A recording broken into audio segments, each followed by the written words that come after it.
Wireless network, wifi. Wifi इसका formal नाम क्या है? 802.11 इसका स्टैंडर्ड है, IEEE, लेकिन वाईफाई इसका फॉर्मल नाम है। अब होता यह है कि हमारे पास एक स्पेक्ट्रम है, उस स्पेक्ट्रम में मोबाइल फोन किसी एक फ्रीक्वेंसी पे काम करते हैं, किसी रेंज पे काम करते हैं। तो हुआ ये कि जो लाइसेंस स्पेक्ट्रम उसका इस्तेमाल करना तो बहुत पैसे, पहले तो सरकार से खरीदो, फिर उसके लिए अलग से टेक्नोलॉजी डेवलप करो।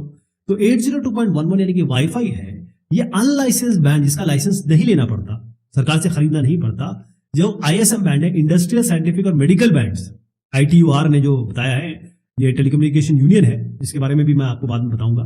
तो आप देखेंगे 902 से लेकर 928 ये जो मेगा हर्ट्ज है, ये इंडस्ट्रियल बैंड है।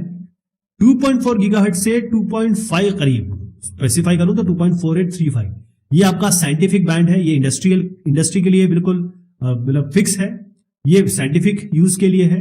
और 5.725 से लेकर 5.825 ये जो बैंड है, ये आपका किसके लिए है निर्धारित? मेडिकल यूज के लिए। तो 802.11 नेटवर्क्स, इसमें क्या है, आपके ऐसी तरीके से क्लाइंट होंगे, ये लैपटॉप हो सकते हैं, ये मोबाइल फोन हो सकते हैं, और इसका भी इंफ्रास्ट्रक्चर कैसे है, ये सारे के सारे एक एक्सेस पॉइंट से कनेक्टेड होते हैं, जिसको हम बेस स्टेशन भी कह सकते हैं, और ये सारे एक बिल्डिंग में काम करते हैं। वायरलेस नेटवर्क जो होता है वो बहुत दूरी पे काम नहीं कर सकता है, और एक्सेस पॉइंट जो है वो आपस में कनेक्ट होते हैं वायर्ड नेटवर्क से। यानी ये तो वायरलेस है, ये वायरलेस है, ये हवा में बात हो रही है, लेकिन ये एक्सेस नेटवर्क जो होंगे ये वायर्ड कनेक्टेड होंगे, मतलब इसमें कोई ना कोई फाइबर ऑप्टिक या फिर कोई एक्शियल या कोई ना कोई केबल इसमें पीछे लगी होगी।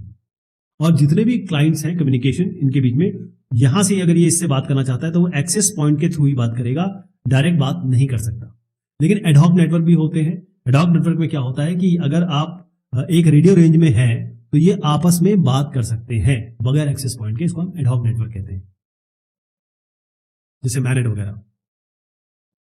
अब जब फ्रीक्वेंसी इसमें 802.11 में यूज होती है, इसमें क्या है, जो रेडियो सिग्नल्स हैं वो ऐसे टकराते हैं, मतलब यूं गए ऐसे आ गए, यहां से टकराए ऐसे आ गए। तो यहां अलग अलग, क्योंकि बिल्डिंग्स हैं, अलग अलग इंफ्रास्ट्रक्चर बना हुआ है, तो यहां पर मल्टीपल पाथ से आते हैं रिसीवर के पास। अब जब मल्टीपल पाथ से ये आ रहे हैं तो हो सकता है कि इस तरीके से ये मिल रहे हो, जैसे एक ये सिग्नल है, दूसरा ये ऐसा सिग्नल है, ये जुड़ जाएंगे। लेकिन एक ऐसा सिग्नल है और दूसरा ऐसा सिग्नल है,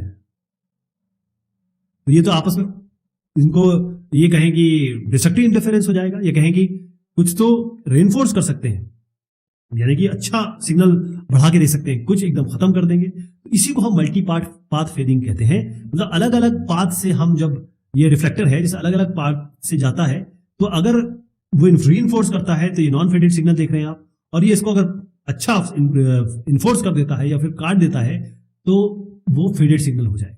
ये आप यहां पर भी देख रहे हैं एक्चुअल सिनेरियो में क्या होता है।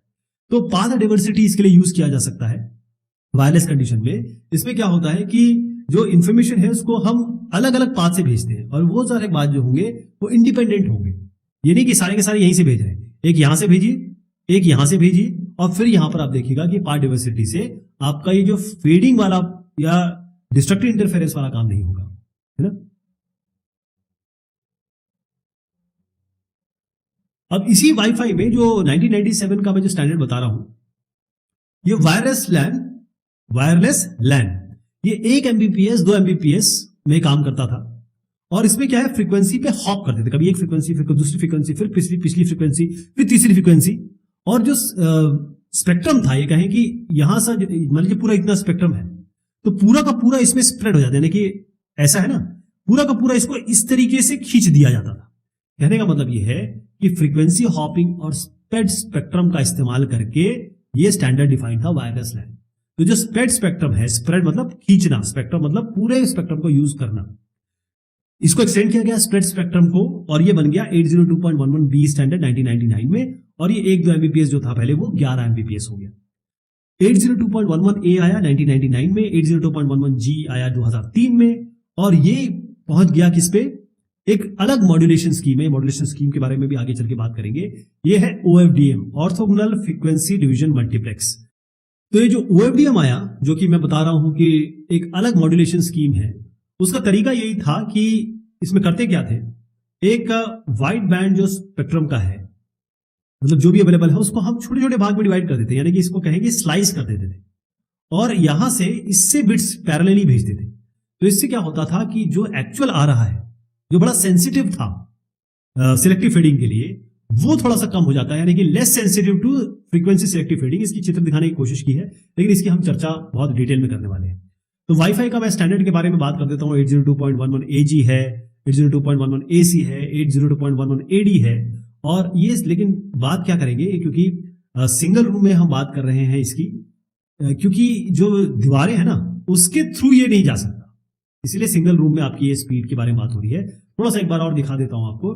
802.11 A ये 54 Mbps, B 11 Mbps, ये इसकी मैक्सिमम डेटा रेट बता रहा हूं। 802.11 G 54 Mbps, 802.11 N 600 Mbps, 802.11 AC 1.3 Gbps और 802.11 AX 10 to 12 Gbps। और यहां पर आप AD भी देख रहे हैं। वायरलेस नेटवर्क में, वाईफाई में, क्योंकि ये ब्रॉडकास्ट मीडियम है, जो भी वायरलेस होता है वो सबको पहुंचता है, तो यहां पर एक बड़ी प्रॉब्लम है मल्टीपल ट्रांसमिशन की, यानी कि कोलिजन की। तो इससे क्या होता है, जो सुन रहा है अगर कोलिजन हो जाता है तो उसको रिसेप्शन ठीक नहीं मिलेगा। तो इसके लिए 802.11 यानी कि वाईफाई ये यूज करता है CSMA, carrier sense multiple access, जो कि ये चित्र आप देख रहे हैं। ये जो वायर्ड इथरनेट है ना, उसी से इंस्पायर्ड है। जो पहले वायर्ड मतलब बकायदा वायर लगा हुआ है इथरनेट वाला, उसमें जो CSMA की तकनीक थी वो उसके द्वारा इंस्पायर्ड है। और साथ में अलोहा है, ये जो अलोहा आप देख रहे हैं उससे इंस्पायर्ड है। इसमें क्या होता है, कंप्यूटर या फिर जो भी डिवाइस डेटा भेज रहा है वो ट्रांसमिट करता है, और अगर कोई और ट्रांसमिट कर रहा है तो ये थोड़ी देर के लिए रुक जाएगा, यानी कि रैंडम टाइम के लिए रुक जाएगा। और ये सारे के सारे ही ऐसे करेंगे। अब इससे क्या होता है कि वायर्ड नेटवर्क्स जो थे ना, इसमें ये थोड़ी सी दिक्कत ज्यादा आती थी कोलिजन की, लेकिन यहां पर ये जो स्कीम है CSMA वाली, बड़ी अच्छा काम करती है। मैं आपको एक सिनेरियो समझाता हूं। मान लीजिए ये कंप्यूटर A है और ये कंप्यूटर B को ट्रांसमिट कर रहा है, लेकिन ये जो कंप्यूटर A है ये C को नहीं भेज पा रहा, क्योंकि इसका उतना रेंज नहीं है, रेडियो रेंज नहीं है। अगर ये B को ट्रांसमिट करना चाहता है ना, तो ये सुन सकता है कि भाई कोई और तो नहीं भेज रहा, लेकिन क्योंकि C और A का रेंज दूर है तो C उस भेज देगा, लेकिन उस समय A भी भेज रहा है, क्योंकि C तो A को नहीं सुन पा रहा है, A C को नहीं सुन पा रहा है। A अभी B को भेज रहा है और C B को भी भेजना चाह रहा है, और जैसे ही भेजेगा, क्योंकि A ऑलरेडी भेज रहा है, तो इसके बीच में कोलिजन होगा, है ना। इससे इसका सोल्यूशन क्या है कि जैसे C को लगेगा कि भाई ट्रांसमिशन में कोलिजन हो रहा है, तो थोड़ा देर रुक जाएगा और रैंडम टाइम के बाद दोबारा भेजेगा। इसी को हम CSMA कह रहे हैं। एक मोबिलिटी भी वाईफाई में एक बहुत बड़ा चैलेंज है, क्योंकि जब एक जगह से दूसरी जगह आप जाते हैं तो फिर कनेक्शन लूज होता है, या कहें कि सिग्नल वीक हो जाते हैं। तो इसके लिए हो सकता है कि वाईफाई में भी अलग अलग आपके, जैसे आजकल आ गया है वाईफाई एक्सटेंडर, कि मान लीजिए आपने घर में यहां पर वाईफाई लगाया और यहां तक सिग्नल आ रहा है, तो यहां पर आप एक और एक्सटेंडर लगा दें तो यहां तक आ जाएगा। तो इसके लिए क्या हो सकता है कि हम इसके लिए भी, जैसे हमारा सेलुलर नेटवर्क में हम बनाते थे, यहाँ मल्टीपल सेल्स बना सकते हैं, हर एक का एक खुद का एक्सेस पॉइंट होगा, जैसे मैं बता रहा हूं एक्सटेंडर। इसके बाद एक और इशू आता है सिक्योरिटी का। देखिए सिक्योरिटी बहुत बड़ा इशू है, क्योंकि ये वायरलेस ब्रॉडकास्ट मीडियम है, तो ये सबको पहुंचेगा डेटा, है ना। तो इसके लिए पहले शुरुआत में 802.11 में बहुत सारी इंक्रिप्शन स्कीम आई कि भाई डेटा को, जैसे A भी है, इसको आप XY करके भेजो, कोई समझ ही नहीं पाएगा, लेकिन जो आदमी इसे रिसीव करेगा वो यहां से इंक्रिप्ट करके भेज दो, जब ये यहां पहुंचेगा तो इसको AB बना दिया जाएगा, ताकि वो डिक्रिप्ट करके AB ही पढ़े। तो इसके लिए WEP आया, जो बहुत बढ़िया चला, वायर्ड इक्विवेलेंस प्रिवेसी। और लेकिन ये फिर ब्रेक कर दिया गया, इसको तोड़ दिया गया। इंक्रिप्शन स्कीम को अगर आपने ब्रेक कर दिया तो फिर आपको दूसरी लानी पड़ेगी। फिर उसके बाद 802.11 आई स्टैंडर्ड जो आया, इसमें आया वाईफाई का प्रोटेक्टेड एक्सेस, यानी इसको WPA कहा गया पहले, वाईफाई प्रोटेक्टेड एक्सेस, बट अब ये WPA2 इसने इसको वो कर दिया है, ये कहे कि ओवर पावर कर दिया है। तो यहां पर आपको जो मैं चित्र दिखा रहा हूं, ये सब वाईफाई राउटर हैं, इनमें ये सब चीजें लगी हुई हैं। और 802.1x के बारे में बताऊं तो यहां पर बाकायदा ऑथेंटिकेशन की बात है। एक सर्टिफिकेट बेस्ड ऑथेंटिकेशन है कि क्लाइंट पहले ऑथेंटिकेट होगा, उसके बाद बातचीत शुरू होगी। तो इससे भी सिक्योरिटी में बहुत फायदा हुआ, सुरक्षा और बढ़ी है।